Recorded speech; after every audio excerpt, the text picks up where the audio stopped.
Hello stylists! Infinity Nikki is bombarding us with 1.5 news left, right and centre. It is a lot to digest. But one of the biggest features that is coming is the new co-op feature. So today I wanted to break down everything we know about the new Sea of Stars map and the co-op gameplay so you are ready to jump in on update day and enjoy the game with a friend. Don't forget to like and also subscribe, but let's get started. So at present, co-op mode in Infinity Nikki will only be for you and another friend. They did say in the livestream presentation that they are going to be working on more features in the future, so fingers crossed this may include expanding the number of friends who can play together. Co-op mode will be available through the brand new map, the Sea of Stars. In order to gain access to the Sea of Stars area, you will have to complete the challenge Dimensional Rift, which will be available after the 1.5 update. Once you have done this, you will then be able to access the area via your new map. Once you have arrived in the Sea of Stars, you will start to see starlit projections or shadows. They've kind of used both words for this, so I'm not sure which one is the official one. And these will appear of other Nikkis, and these are actually players who are online in the game now, and you can request to join up with them. You'll be able to join up with other stylists who are your friends, so ones that you've already added and those that are not, so you can also make new friends as well. If the other player accepts your request to join, you will then hold hands and the connection will be made. They have said that the co-op mode will not solely be restricted to the Sea of Stars, but sometimes you may also find starlit projections in Mirrorland and you can interact with them the same way. Once your connection is made, you'll be able to experience gameplay together. Players will be able to do basic movements like walking, running and jumping together, but you will also be able to use your whim cycle in tandem. This morning we had a preview of what is coming to the premium store, and it actually looks like you may be required to purchase the tandem, the dual tandem with Stellarite. So that might be a paid for feature, unfortunately. There will also be cooperative combat, so you can tackle S-lanes together, and the drops will also be shared. You and your friend will also be able to gather resources, so you'll be able to go out foraging. And again, both players will receive the material and the insight. And they have also said you do not need to be holding hands to do this, because imagine fishing whilst holding hands. That's just not going to work.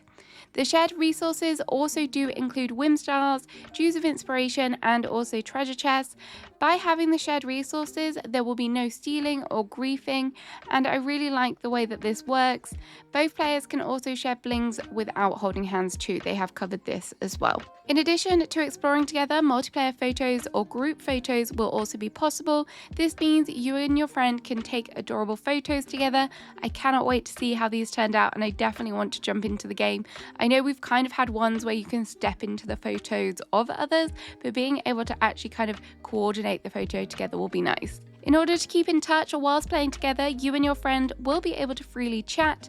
In certain areas, there will also be spots such as the Dreamstar Isles and Serenity Island where you can sit and chat with other stylists too, which is pretty cool. The dev team have also showed off this Starwish seesaw, which is super adorable, and it looks like a fun thing that you'll be able to try out with another Nikki.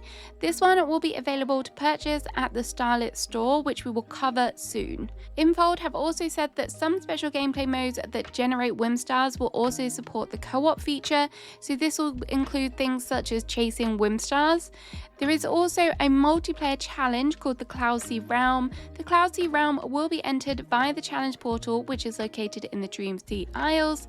We saw a sneak peek of this in the live stream, and again, there is lots of platforming here, which isn't my favorite, but it does look like it's going to be a lot of fun because you are actually able to race with a friend.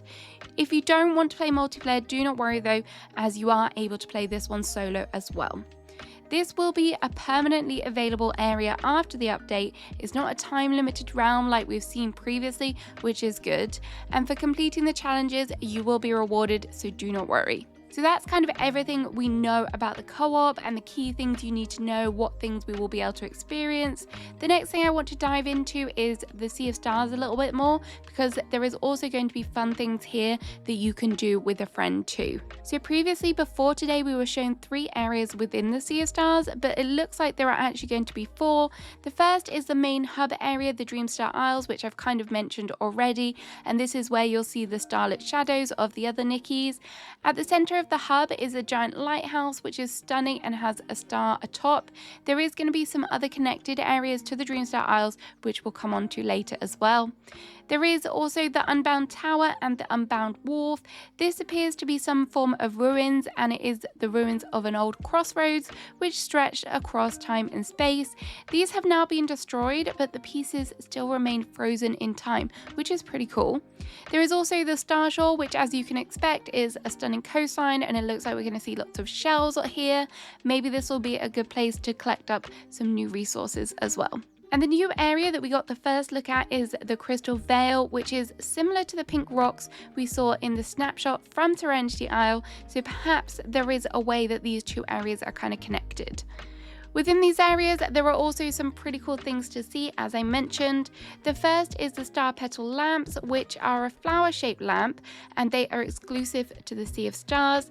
When approached by a person, one will light up, but when the lamps are all illuminated by you and your friends, they will have a halo above them with starry butterflies. You will also find a giant Star Wish bottle, which is where you can send messages to your friend. This is also going to make for a good photo spot, I think, as well. The colour lookbook, which we covered on in yesterday's video, this is found at the centre of the Dreamstar Isles. This is a gorgeous book, and it's part of the dyeing update, as this is where you'll be able to share your unique designs with the community. There are also some interactive features as well, which we have previously mentioned. The first is the animal playtime, and this we have seen is where you can enter into a platform which is located at the side of the Dreamstar Isles, and when you step into the area, you'll be randomly assigned a different animal, and once you're in this animal state, you'll be able to see the world through their eyes. This is pretty cool. It's totally random and just a bit of fun, I think, but it will be interesting just to see what animal you turn out to be. On the other side of the Dreamstar Isles is where you'll also find another platform that is shaped like a shell, and this is the Bubble Dreamland. By plunging down, you'll be able to create colourful bubbles and be carried away into a dreamy world. Again, this one sounds like a little bit of fun, and it looks like it will make for great photos too. To get around the Sea of Stars, there are 2 unique modes of transport. Firstly, we have the stunning celestial-inspired Silver Moon boat, which we saw in the live stream, and this one is absolutely beautiful. Cannot wait to go sailing on this one. And the second is the Starlit Wings, which has been inspired by a paper plane. I really like the way that this one looks as well. I think they're kind of cute and do tie in with the whole area. They also did mention in the live stream that there was a flower boat near the Unbound Tower, which I believe this is what this is, another stunning little kind of feature. Within the new area, you'll also find the Warp Nexus, which quickly lets you travel around the Sea of Stars. If you stand near to it and shake it once per day, a star bell will summon some exclusive items that are found in the Sea of Stars. These items include the ethereal stars, starlit crystals, and starlit shards. Ethereal stars are going to be used in the Heart of Infinity to acquire inspiration for the Sea of Stars miracle outfit. You'll be able to collect them in the Sea of Stars or by completing the new daily task, Starlit Moments. Starlit crystals are the currency that you can trade to purchase items from the Starlit shop. To get your hands on these, you'll be able to collect them whilst exploring in the Sea of Stars, or again, completing new daily and weekly tasks. The Starlit shards are a limited resource, and only a certain amount will be able to be collected. They automatically transform into starlit crystals. These are collected all over the Sea of Stars, so it does sound like a certain amount of these will spawn each day, and you'll be able to go and forage them up. The resource locations will vary each day on the map, but if you use the new Starbell feature, it appears you can briefly reveal the locations of nearby ethereal stars and starlit crystals. So after explaining that, you're probably thinking, what are these new daily tasks and what is the shop?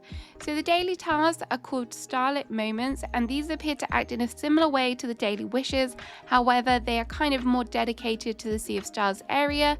They reset at 4 AM server time every day, and there'll be a variety variety of tasks to do for rewards.